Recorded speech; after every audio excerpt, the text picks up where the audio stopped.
गोकर्ण जी महाराज पिताजी को उपदेश दे रहे हैं और इस उपदेश में एक बहुत सुंदर बात कहते हैं, अन्यस्य दोष गुण चिंतन माशु मुक्त्वा, सबके प्रति सम रहो। किसी में दोष देखना और किसी में गुण देखना ऐसी दृष्टि मत रखो, सब में समत्व भाव रखो, सब समान।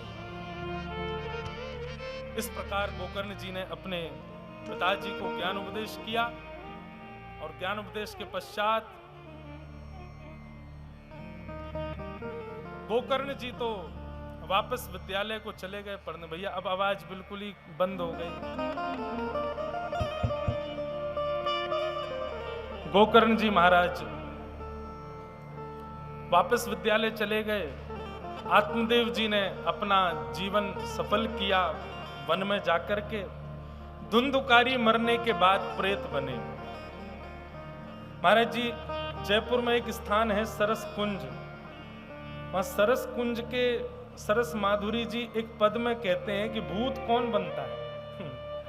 हम भी देखो किससे पूछ रहे हैं, 24 घंटा भूत प्रेतन ने उतारते रहे, उनसे कह रहे हैं भूत कौन बनता है। उनका एक पद है, भजन बिन नर मर गट के। जो ठाकुर जी का जीवन भर नहीं हो पाया, ऐसा व्यक्ति जब मरता है तो भूत बनता है, निश्चित प्रेत बनता है। जिसने जीवन में एक बार भी ठाकुर जी की शरणागति ग्रहण नहीं की, किसी वैष्णव के मुख से सत्संग नहीं सुना, संपूर्ण जीवन व्यतीत कर दिया और मर गया, निश्चित है वो प्रेत बनेगा, निश्चित है वो भूत बनेगा। भजन बिन नर मर गट के भूत। सरस माधुरी जी का पद है। इसलिए भैया ठाकुर जी का नाम जपा करो।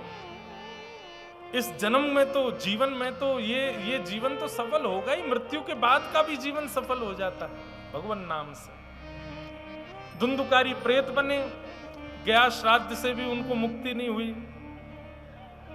तब सूर्य भगवान की आज्ञा से गोकर्ण जी महाराज ने भागवत की कथा की और श्रीमद् भागवत की कथा होते ही भयंकर प्रेत योनि में बंधे हुए श्री धुंधुकारी जी भगवत रूप धारण करके प्रकट हो गए और भगवत धाम को प्रस्थान कर गए। बोलो भागवत महापुराण की जय। प्रेत पीड़ा विनाशिनी, श्रीमद् भागवत की वार्ता प्रेत पीड़ा से निवृत्त करती है, प्रेत पीड़ा को नष्ट करती है।